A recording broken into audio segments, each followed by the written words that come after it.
Live from New Delhi, you're watching DD India News Hour, India's voice to the world. I'm Ramesh Ramachandran. Coming up in the next hour, Microsoft co-founder Bill Gates interacts with India's Prime Minister Narendra Modi, discusses artificial intelligence, women-led development, innovation in agriculture. The Prime Minister gifts him a vocal for local gift hamper. US government to give $60 million for rebuilding the collapsed bridge in Baltimore City. Authorities call off efforts to recover the bodies of 4 missing men. And South Africa bus crash kills 45 Easter pilgrims. Only an 8-year-old child survives the crash, receives medical attention at a nearby hospital.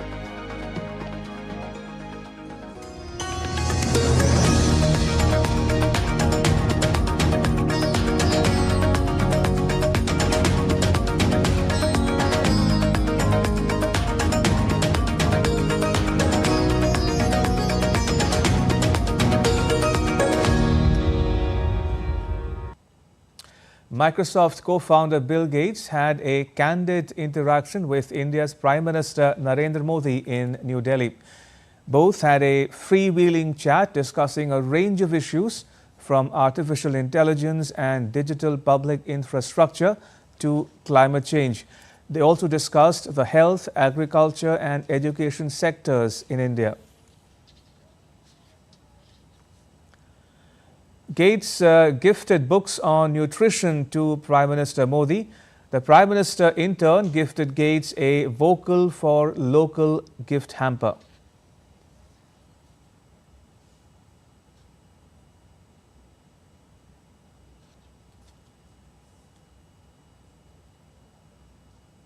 Prime Minister Modi told Gates about his concerns about tech misuse and deep fake. He said there should be a clear watermark on AI-generated content. AI ने जो challenges खड़ी की है, वो मैंने देखा है कि इतनी अच्छी चीज अगर properly train किया बिना किसी के हाथ में दे दी जाए, तो वो misuse होने की संभावना ज़्यादा है। अब मैंने AI से जुड़े सारे brain से उनसे भी बात की। मैंने कहा शुरू में हमने कोई भी AI जनरेटेड चीज़ है तो उस पर आना चाहिए वाटरमार्क कि ये AI जनरेटेड है, ताकि कोई मिसगाइड ना हो। और ये बुरी चीज़ नहीं है, सिंपली इट्स AI जनरेटेड, तो मैं उसका वैल्यू समझ लूँगा। डीप फेक भारत जैसे डेमोक्रेटिक कंट्रीज में और इतनी विशाल कंट्री में कोई एक डीप फेक में कुछ भी चीज़ डाल दे, जैसे मेरे ही वॉइस में कुछ ऐसी गंदी चीज़ डाल दे, तो शुरू में तो लोग मान जाएंगे, तो बहुत बड़ी आग लग जाएगी। तो ये जरूरी है कि डीप फेक AI जनरेटेड है और ये सोर्स है।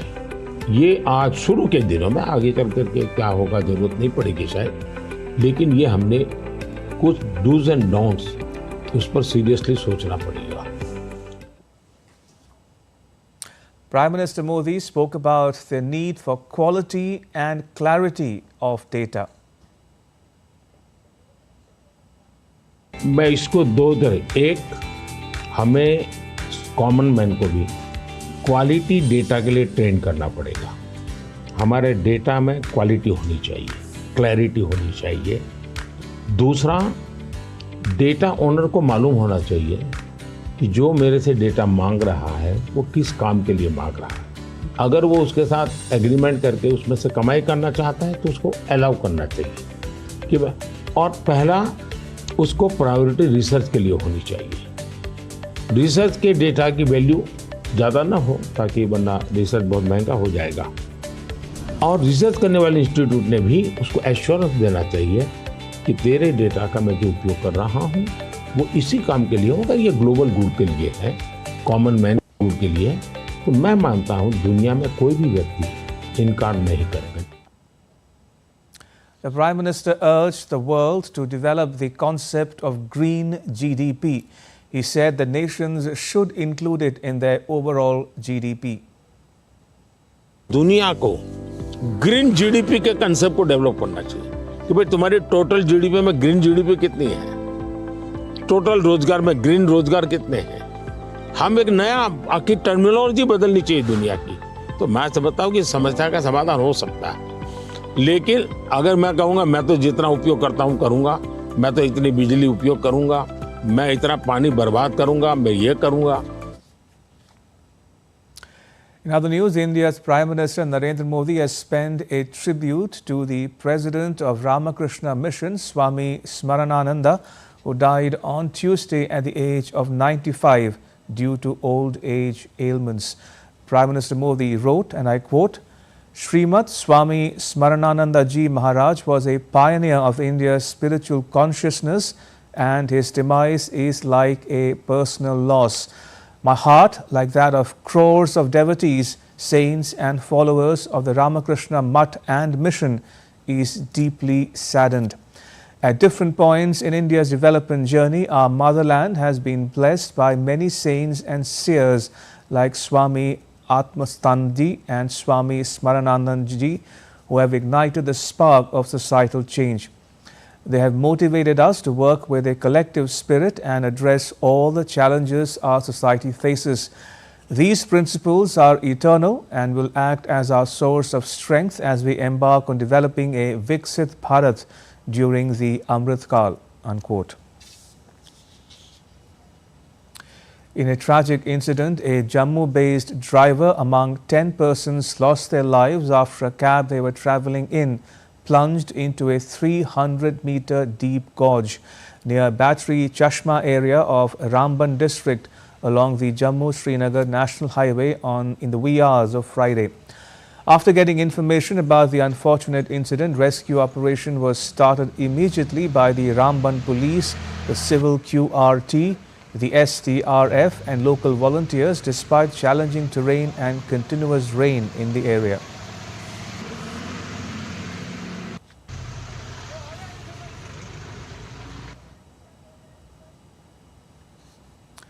Vice President Jagdeep Dhankar has expressed condolences over the loss of lives.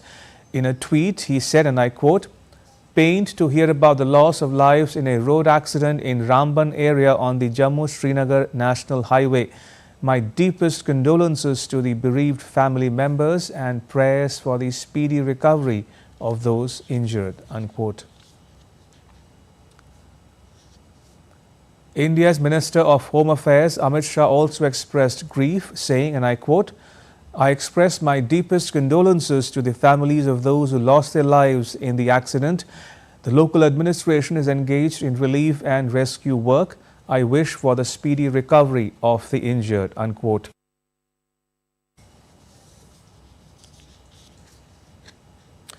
Good Friday is being observed across the globe today.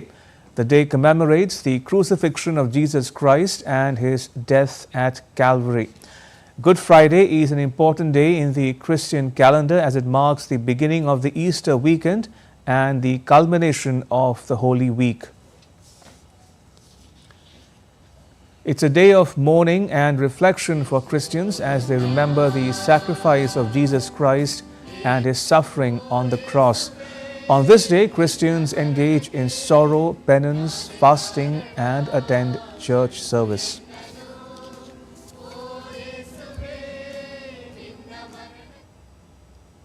Churches in the Indian city of Mumbai are observing Good Friday. Live Way of the Cross and special services were held to mark the day. Children enacted the 14 stations of cross. With the entire world, Mumbai is also observing Good Friday, and we are here at Mahim Church, Our Lady of the Victory, and these are the people who have enacted Stations of the Cross, and they have gone from the premises of the church to various lanes of Mumbai, Mahim, to educate people, to show the significance of what this day means. 14 Stations of the Cross have been enacted. Let's talk to the Father. Father Fernandez, what is the significance of the day and how do we observe it? The significance itself, the word itself, Good Friday, will be really paradoxical. Good Friday because Jesus died, there is a cause for Jesus dying on the cross. Jesus died so that mankind can be saved. But this death is not an end. But what is important is that this particular day is always seen in the angle or in the reflection of Easter. So this is, though it is a sorrowful day, Jesus dying for us, but to his death he has given us new life, new creation and newness in our life. That is the beauty of Good Friday. That's the reason we honor this day as Jesus dying for me because he has shown me what life is all about. The difficulties, hardships, pain will all be the part of life. But this is not going to be end. What is going to be the end is the joy that is going to come up. And that is what we are going to celebrate on the Easter day. Right. Likewise, these are all the parts of the 14 stations, the important stations like Father was mentioning. And this was those important events that led to the crucifixion of Lord Jesus. With camera person Raju Gaikwad, this is Shama Mishra for DD India, Mumbai. Amid strict security arrangements, the Archaeological Survey of India reached Madhya Pradesh's Dhar on the 8th day on Friday. Excavation is being done all around to find the foundation of the structure in Bodhshala. People from both Hindu and Muslim sides also reached the site as Friday namaz will be held. The case will be heard in Indore High Court on 29th April. Earlier on the 7th day, measurements were taken around the 50-meter area along with marking some points.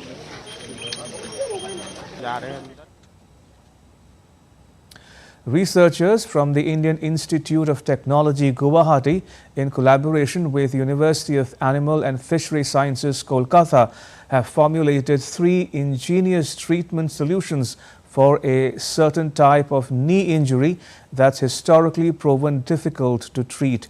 Trauma to the knee meniscus, a cushioning tissue in the knee joint, is a commonly occurring yet complex problem. These new developments signal a significant advancement in treating knee injuries, providing a solution that is custom-made for each patient and could also potentially prevent future complications such as osteoarthritis.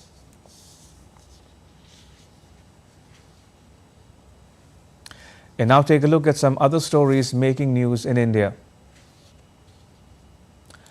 Jailed Indian politician Mukhtar Ansari, a 5-time MLA from Uttar Pradesh's Mau district, passed away from a cardiac arrest on Thursday evening.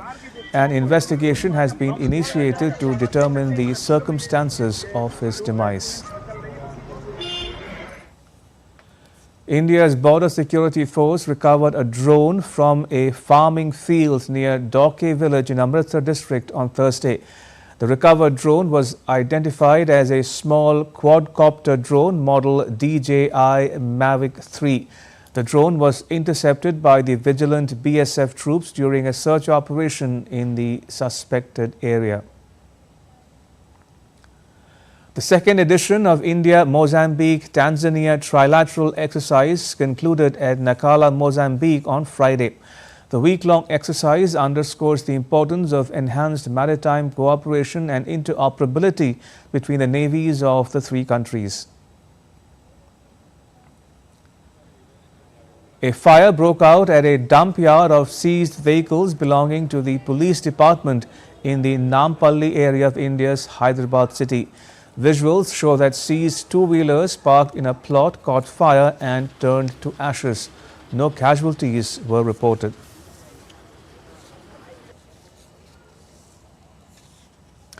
And still to come on DD India News Hour.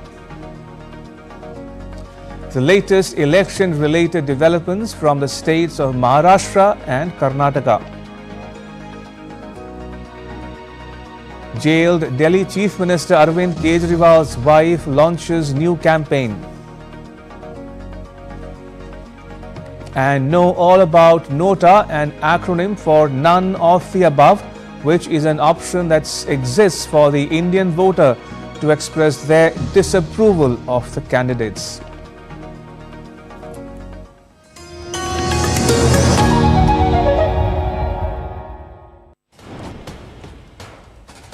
Wherever news breaks, whatever it takes. Connecting corners, cutting across continents. Stories that matter from across the globe. Accurate, authentic journalism that serves you right. From politics to glamour, from sports to world affairs, with a fusion of aesthetics and substance. Introducing news in a new avatar. Experience the world through a new lens. Stay tuned to DD India for an exciting journey beyond borders.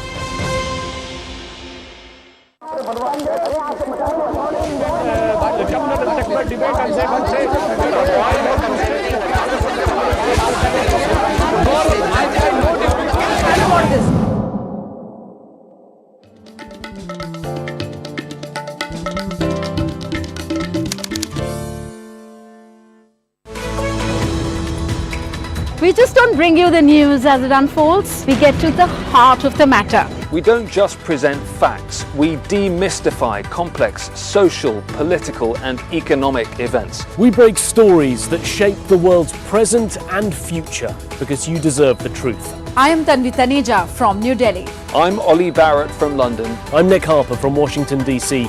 Join us on DD India Global Monday to Friday at these times.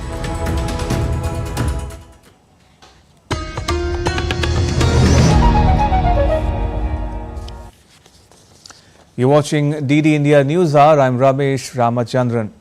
Let's now get you the latest on what's happening in India in the run-up to the world's largest democratic election.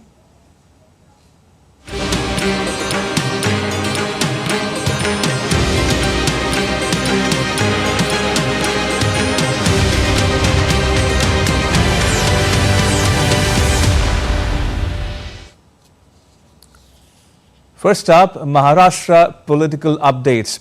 Amid a looming deadlock over seat sharing, leaders from Maharashtra's Mahavikas Aghadi are set to hold a press conference on the 1st of April, where big leaders including Sharad Pawar, Uddhav Thackeray, Nana Patole and Balasaheb Thorat will be included. Information regarding seats will be given in this press conference itself.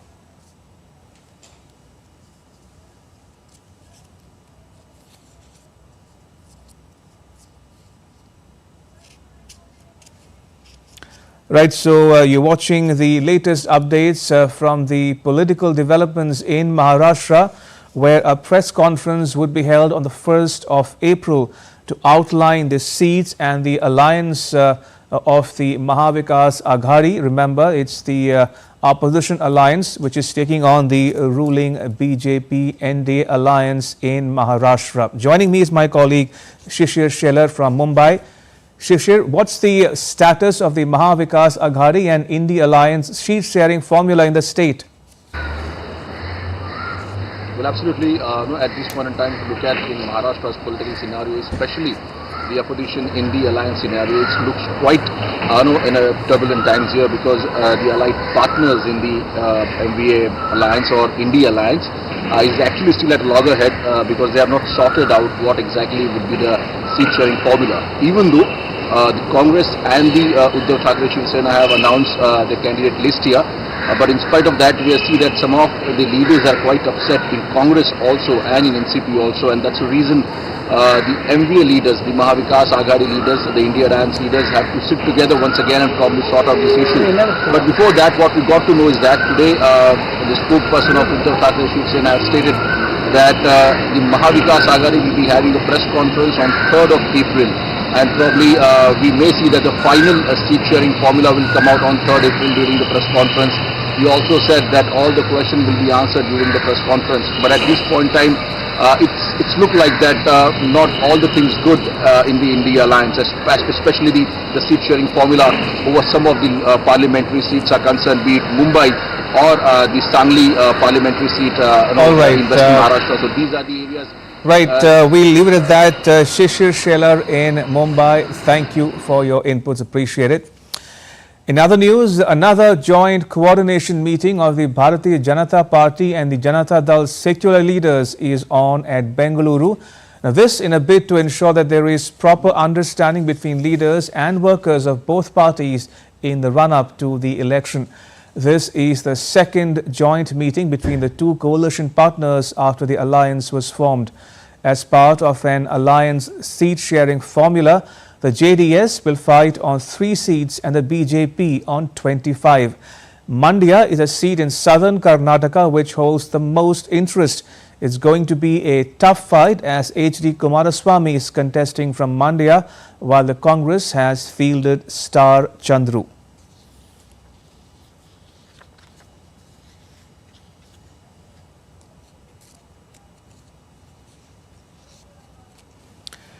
Right, so let's get you the latest in a bit from Karnataka, which goes to the polls as part of the general elections that begin in India. Joining me from Bengaluru is my colleague Aisha Khanam. Aisha, how's the BJP's campaign coming along in the state, especially its alliance with the JDS? Well, Ramesh, BJP and JDS seem to be in a good form because they have formed an alliance a few days ago, and the JDS has agreed to fight on 3 seats and the BJP is fighting on 25 seats. Now, today there is a coordination committee meeting that is underway, and the former Prime Minister of India, Deve Gowda, who heads the JDS party, who is the JDS Supremo, along with the former Chief Minister of Karnataka, V.S. Yediyurappa, are holding a meeting together. And now this is a meeting which is the second meeting, which is to convey a message to the workers on the ground, to the grassroots, to say that they should work unitedly and fight the election together. Ever since this alliance was formed a few days ago, there have been some clashes and confusion between the workers of the BJP and the JDS. But today's coordination committee meeting has sent a message across the grassroots workers to work unitedly. Former Prime Minister Deve Gowda has appreciated the vision by Prime Minister of India Narendra Modi, and said that his vision, his pro-development vision to build a nation by 2047, developed nation by 2047. This is a dream set by Prime Minister Narendra Modi, and former Prime Minister Deve Gowda also hopes to fulfill this vision by fighting this election united with BJP. Now, this alliance will give a tough fight to the state-ruled party Congress here in Karnataka, and the BJP and JDS are going to be fighting on a common symbol of on a common platform of NDA. Though Kumaraswamy is fighting from Mandya district, which is the most prominent seat, with all eyes are upon Mandya, because this is the seat from where JDS will decide its future course. It will decide its future identity from Mandya. So all efforts are being made to unite the party workers at the grassroots and fight the election together. All right, we'll leave it at that. Aisha Khanam in Bengaluru, thank you for now. Appreciate it. In other news, BJP candidate from Mandi Lok Sabha constituency in India's Himachal Pradesh state, Kangana Ranawat, held a roadshow on Friday in the constituency. Actor turned politician Ranawat is set to contest her first electoral battle. She was seen greeting her supporters. While addressing the people, she said that she will work for the development of her home state.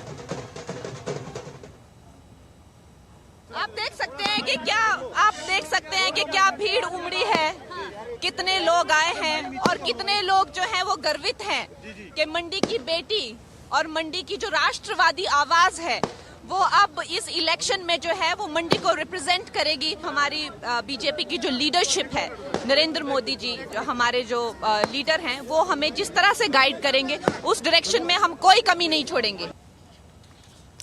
Indian National Congress party leader Ajay Maken, while addressing a press conference, accused the BJP of being in serious violation of tax laws. He also said that there were no records of the donations made in the year 2017 and 2018. 2017-18 के अंदर BJP ने 1297 लोगों के donation जिन्होंने दिए हैं, उनका कोई एड्रेस, उनका कोई पता नहीं दिया। सिर्फ नाम लिखा और छोड़ दिया, उसका कोई पता नहीं दिया। पता इसके अंदर नाम और पता दोनों देना। 42 करोड़ के लोग की राशि के बारे में कोई अता पता नहीं है कि वो आदमी जो है कहां रहता है, क्या पाकिस्तान में रहता है, क्या किस जगह पे हमारे देश में रहता है, उसका एड्रेस क्या है, और ये क्लियर वायलेशन है। Jailed Chief Minister of Delhi Arvind Kejriwal's wife Sunitha on Friday launched AAP's new campaign called Kejriwal Ko Aashirwad Do Abhiyan. She urged people to extend support to her husband.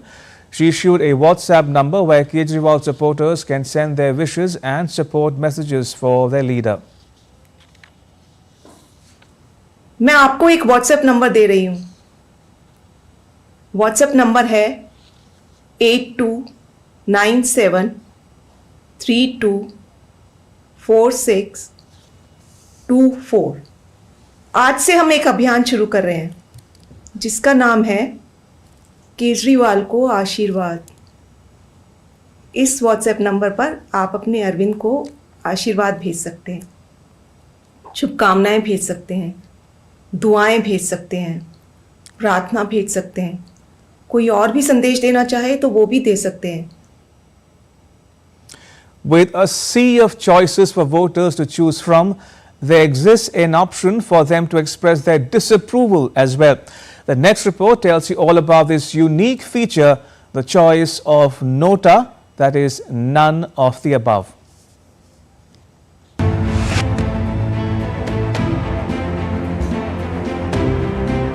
India is the largest democracy in the world, and in the true sense of democracy, voter is the king. With India being a multi-party system, the choices before a voter range from the representatives of various political parties and independents. But if none appeals, he or she can register that choice too, the option of none of the above or nota. In India, if a voter does not support any of the candidates contesting in a particular election, he or she has the option to select nota or none of the above as a measure of registering their disapproval of all the contestants. Nota was used for the first time in the 2013 assembly elections in 5 Indian states: Chhattisgarh, Mizoram, Rajasthan, Delhi and Madhya Pradesh, and later in the 2014 general elections. The Supreme Court of India reasoned that the nota option would allow voters to express their discontent with the political parties and the candidates they put up, and thus help cleanse the political system. But it's a method by which the voter can register his or her disapproval only. The option has no real electoral value. Even if the maximum number of votes cast is for nota, the candidate getting the most of the remaining votes would be declared the winner. Around the world as well, countries like Colombia, Ukraine, Brazil, Bangladesh, Finland, Spain, Sweden, Chile, France, Belgium and Greece allow their voters to cast nota votes. The United States also allows it in a few cases, and the state of Texas in the US permits the provision since 1975. The nota option may not hold much electoral value, however, it represents a section of electorate dissatisfied enough to prefer no candidate over the ones contesting. Despite its capacity to alter election results, nota's overall vote share has seen a decline. From 1.41% in the 2018 polls to 0.97% in the recent elections, the drop indicates a shift towards more decisive voting or voter education about nota's implications. Antara Sinha for DD India. Still to come on DD India News Hour. More than 1,500 people have been killed in Haiti as gang violence continues. Cases of dengue on the rise in the Americas register a threefold jump over the same period last year. And a new study shows that dogs can understand words in a way that is similar to humans.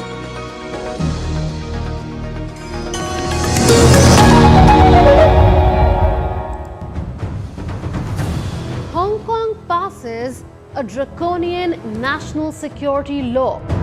Has democracy died in Hong Kong? Was there a secret weapon behind the mysterious Havana syndrome that shook American diplomacy? And the last decade was the hottest ever. Is our planet on the brink? Watch Connecting the Dots to get the full picture every Friday at 8 p.m. IST on DD India.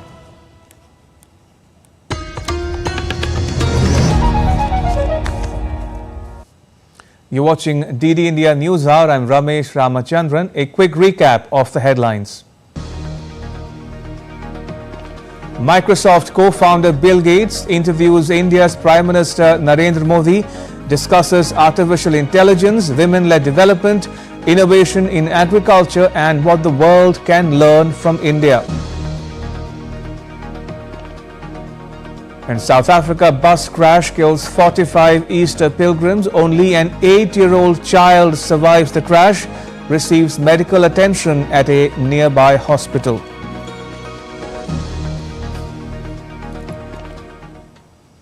An unfortunate collision in the U.S. state of Maryland wrecked a bridge in Baltimore City. 6 workers were killed. The cargo ship was nearly as long as the Eiffel Tower in Paris, so the crash was immense. An interesting take is that the same ship was also involved in the 2016 Antwerp crash.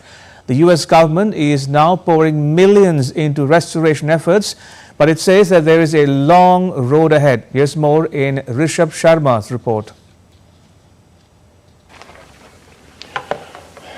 We pray for the family and the families of all of the victims of the Key Bridge collapse, and our hearts are with the families. And to all the families, we are so sorry for this tragedy. On Tuesday, in the wee hours, a cargo ship named Dali, heading towards Colombo in Sri Lanka, hit the Francis Scott Bridge in Baltimore Harbor in Maryland. The strike was powerful, causing most of the bridge to collapse. 6 workers engaged on a roadside work on the bridge fell into the waters. All of them are presumed dead. Rescue crews initiated a rescue operation soon after the accident. They recovered 2 of the 6 bodies. One of them belonged to Meno Suazo, a migrant worker. His family is having a tough time. However, they still appeal US government to not stop till all the bodies are recovered.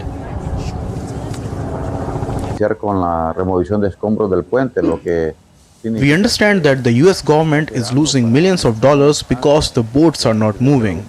But we believe that they should not forget the suffering of the families and the 4 victims whose bodies have not yet been found. Almost 31,000 cars used to cross the Francis Scott Key Bridge every day, and it was one of 3 ways to cross Baltimore Harbor. The cargo ship was the length of the Eiffel Tower. The collision was immense. Hence, authorities say it will take time to rebuild the bridge. The US government has also awarded $60 million to the state of Maryland in the federal emergency relief. Government is working hand in hand with industry to investigate the area, to clear the wreck, and to move the ship. Leaders from across local and state and federal levels are gathering funds to rebuild this bridge. This work is not going to take hours. This work is not going to take days. This work is not going to take weeks. We have a very long road ahead of us. Built in 1976, the Francis Scott Key Bridge missed out on structural engineering redundancies that are commonplace in newer bridges. Engineers also say that the size of cargo ships has grown in recent decades and now is an urgent need to better protect the piers holding up spans over the shipping channels to prevent further casualties. Rishabh Sharma's report for DD India. Now, the cargo ship is owned by a Singapore-based company. Singapore is launching a dual investigation into the Baltimore Bridge collapse. DD India's Patrick Falk reports. 2 separate investigations going on. The first one essentially is to see whether or not any Singapore laws were broken, and the second one is to see whether or not anything could have been done in order to prevent any future sort of accident of this kind. We also know that the MPA has sent a team of investigators from Singapore to Baltimore to assist the US Coast Guard, but it says that the Dali did have valid certificates at the time of the accident covering its structure and the functionality of the equipment. Reports have suggested that the Dali did have a bit of a checkered history of sorts and had been involved in at least one accident in the past. It was involved in a collision in 2016 in the port of Antwerp in Belgium when it hit a stone wall, and that was during unmooring maneuvers. It did suffer some damage at the time to its transom and its stern, but it was repaired. But as Dali's flag states, Singapore has the responsibility to conduct an investigation into all of this and to ensure its safety as well. At the same time, though, in the event of any sort of accident event of this kind, the flag state doesn't necessarily assume any liability. That may fall on the insurers. A bus crash in South Africa's northern province of Limpopo resulted in 45 deaths and 1 serious injury. The ministry alleged that the driver lost control and collided with barriers on the bridge, causing the bus to go over the bridge and hit the ground where it caught fire. The passengers were pilgrims traveling from Botswana's capital Gaborone to an Easter service in the South African town of Moria. An 8-year-old girl, the only survivor, was taken to hospital with serious injuries. Rescue operations went on late into Thursday evening, with some of those killed reportedly and others trapped inside the debris and scattered on the scene. And Lucando Isaac joins us for more on this story. Lucando, how's the rescue operations coming along?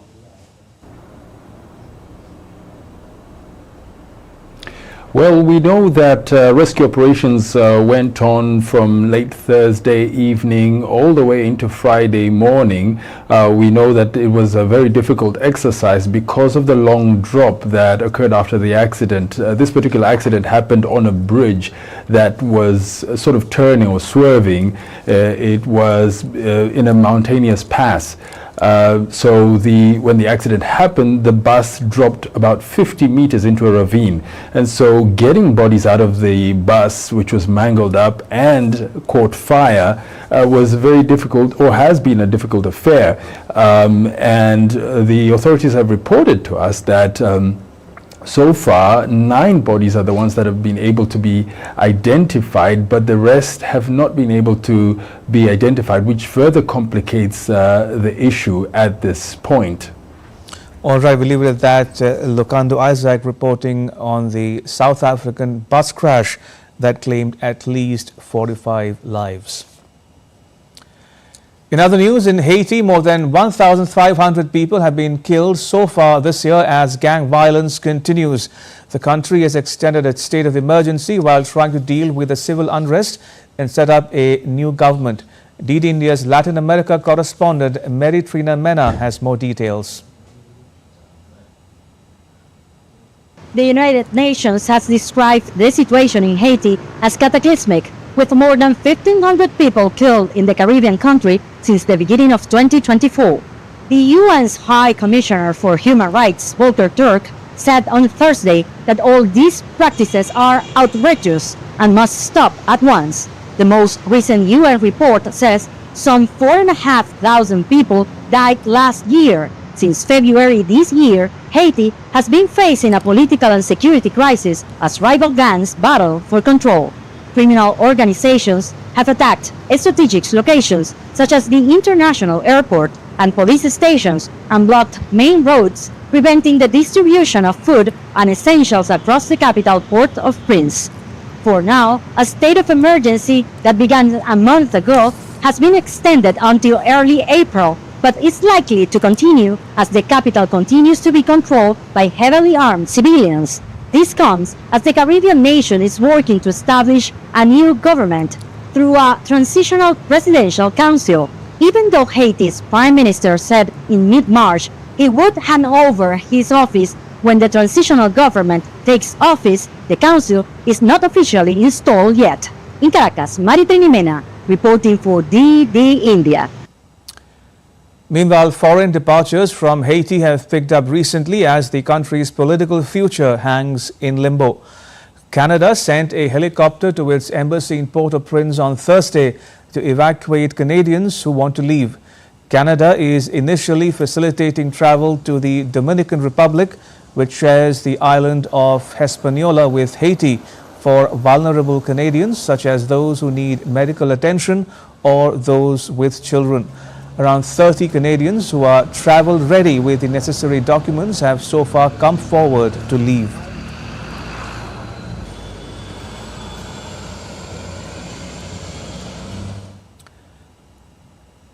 The United States on Thursday said that it would push the UN Security Council to take action to get aid in conflict-ridden Sudan.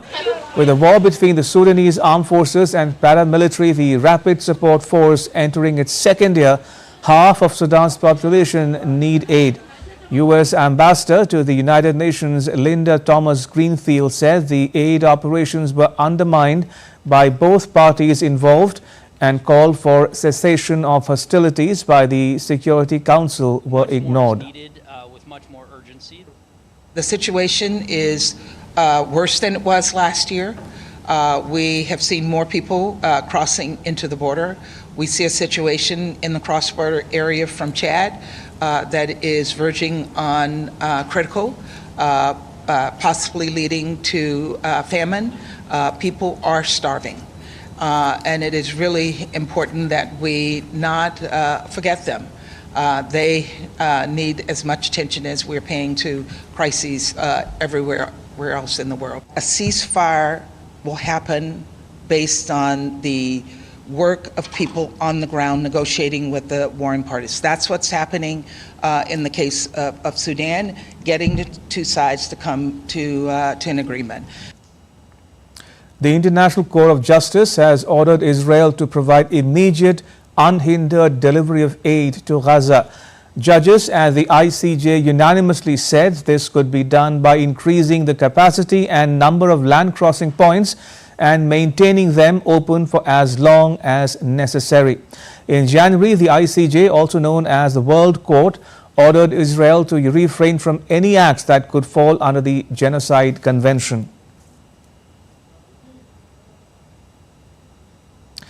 Meanwhile, Israel has called the allegations that it is blocking aid as wholly unfounded. Giving its response to the court order, the Israeli Foreign Ministry said it was continuing to promote new initiatives and to expand existing ones to allow a continuous flow of aid into Gaza by land, air and sea, working with the UN and others. It said that Hamas was to blame for the situation in Gaza and for starting the conflict.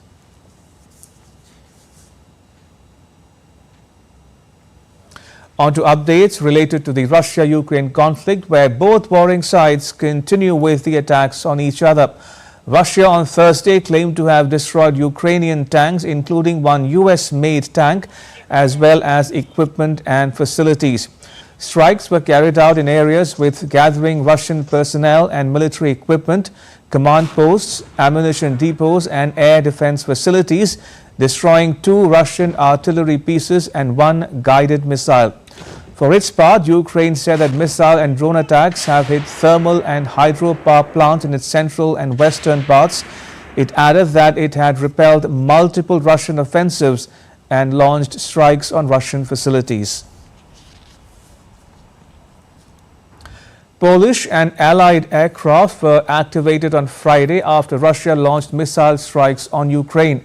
The strikes were witnessed in Dnipro and Ivano-Frankivsk, both of which fall in the southeastern part of Ukraine, bordering Poland.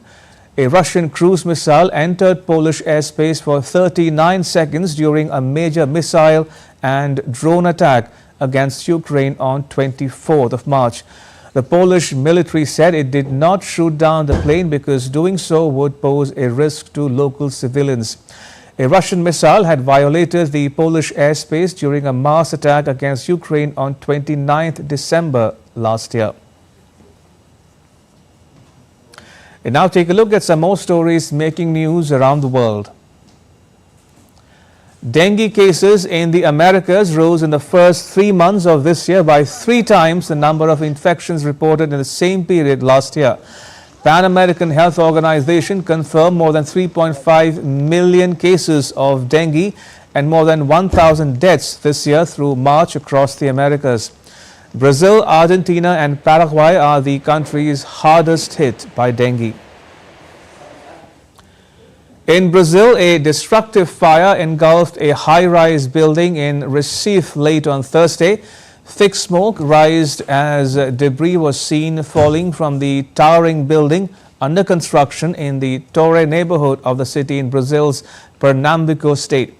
Emergency response teams quickly rushed to the scene while authorities shut off electricity and evacuated nearby buildings as a precaution. There were no immediate reports of casualties.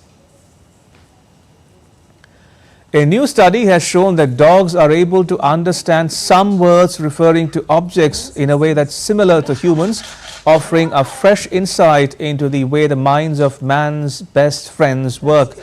The researchers plan to examine if this ability to understand referential language is specific to dogs or might be present in other mammals as well. And still to come on DD India News Hour. A former cryptocurrency billionaire, Sam Bankman-Fried, is sentenced to 25 years in jail for his role in one of the biggest financial frauds in US history. And cocoa, an essential ingredient for making chocolate, is in short supply, drives up prices to a record high. And snowboarder Jakob Brons pulls off the world's first triple flip.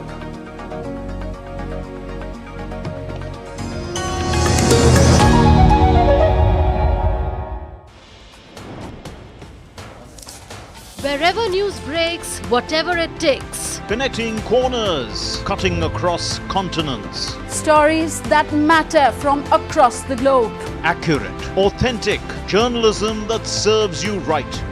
From politics to glamour, from sports to world affairs, with a fusion of aesthetics and substance. Introducing news in a new avatar. Experience the world through a new lens. Stay tuned to DD India for an exciting journey beyond borders.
You're watching DD India News Hour. I'm Ramesh Ramachandran.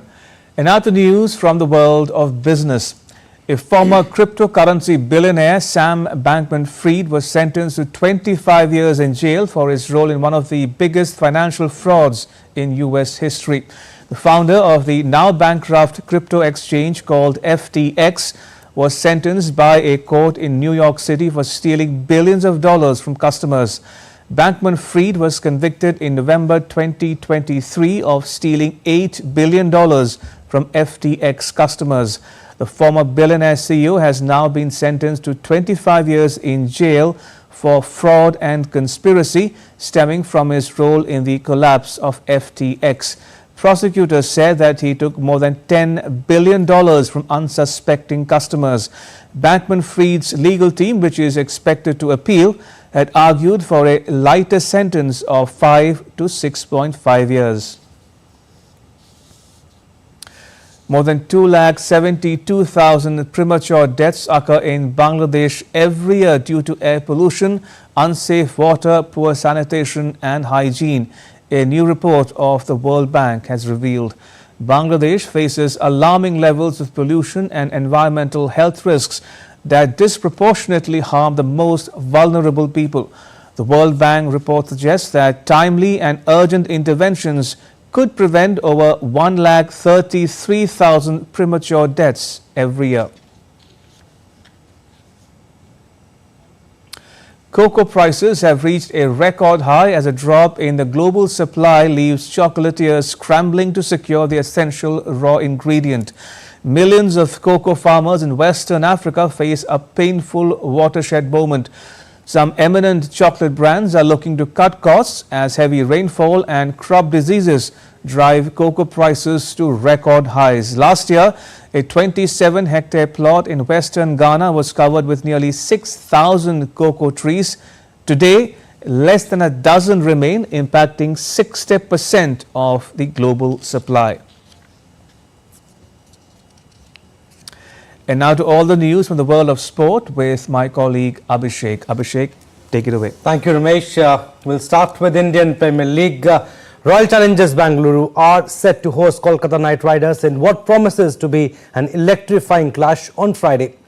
Both the teams are riding high on the momentum of their previous match victories after securing a convincing win against Punjab Kings. Royal Challengers Bengaluru aim to extend their winning streak and solidify their position atop the points table.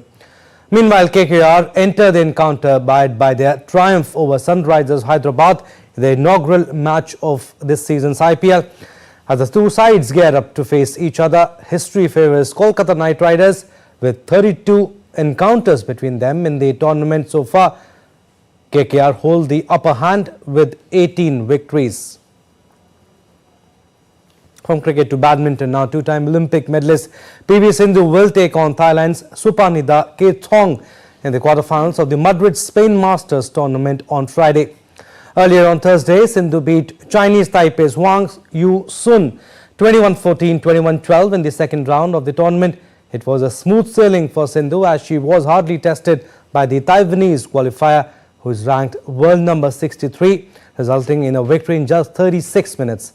With top seed Carolina Marin of Spain pulling out of the tournament, Sindhu is now the favourite to claim the crown and end a long wait.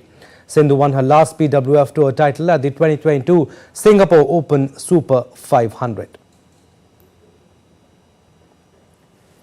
Tennis now. Men's doubles duo of India's Rohan Bopanna and his Australian teammate Matthew Ebden stormed into the ongoing Miami Open finals on Thursday night. The duo sealed a solid win over Spain's Marcel Granollers and his Argentine partner Horacio Zeballos 6-1, 6-4. Earlier, the Indo-Aussie pair beat Australia's Sam Verbeek and his Netherlands partner John Patrick Smith in the quarterfinals. Rohan Bopanna and Matthew Ebden will take on Croatia's Ivan Dodic and his American partner Austin Krajicek in the final on Saturday. And the 2024 Special Olympics Para Judo and Tennis National Championship began in Delhi with athletes from 9 states. Dr. Mallika Nadda and Ambika Pant graced the event, emphasizing inclusivity. The torchlighting ceremony symbolized unity. New Asha's special school students showcased their talent, adding vibrancy. Dr. Nadda commented PM Modi's Divyang initiative for promoting inclusivity. The championship aims to inspire and break barriers, celebrating the spirit of every athlete. The Special Olympic Bharat Judo and Tennis National Championship 2024 commenced with grandeur in Delhi. Athletes from 9 states across the nation gathered to compete in a showcase of skill and sportsmanship.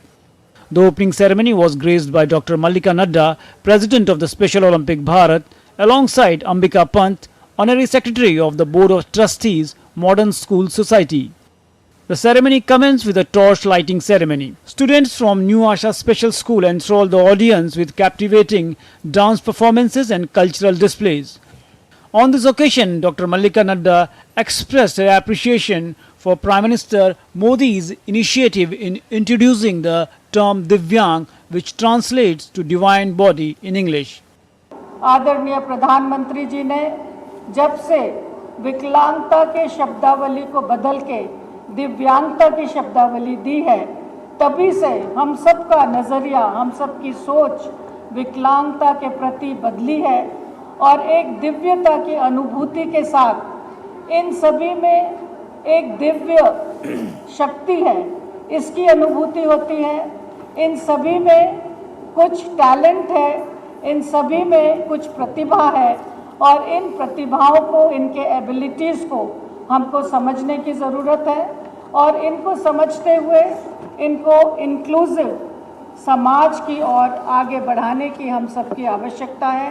The championship promises to be a platform for athletes to showcase their prowess and determination, transcending barriers and inspiring countless others. With fervent support from organizers, participants and spectators alike, the Special Olympic Bharat Judo and Tennis National Championship 2024 sets the stage for a memorable and impactful sporting event. Narayan Singh's report for DD India, New Delhi.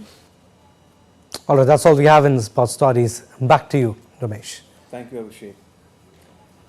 And before we close, the Czech snowboarder Jakub Kuba-Hons performed a world-first triple flip off a rail to add his name to the annals of snowboarding history. The 19-year-old pulled off the historic feat, officially titled the Switch Board Slide Switch Triple Underflip 1170 in his hometown, showing years of meticulous preparation.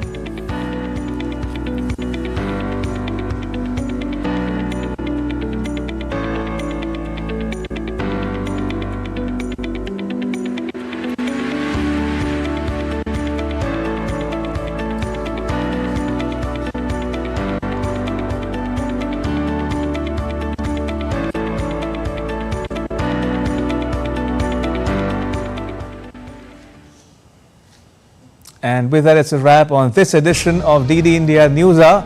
Let us know your thoughts on the news of the day. You can connect with us on Facebook, X and Instagram. You can also check out our website ddindia.co.in. We'll be back with more news as it breaks here on DD India. I'm Ramesh Ramachandran. From all of us here in New Delhi, thanks for watching DD India News Hour.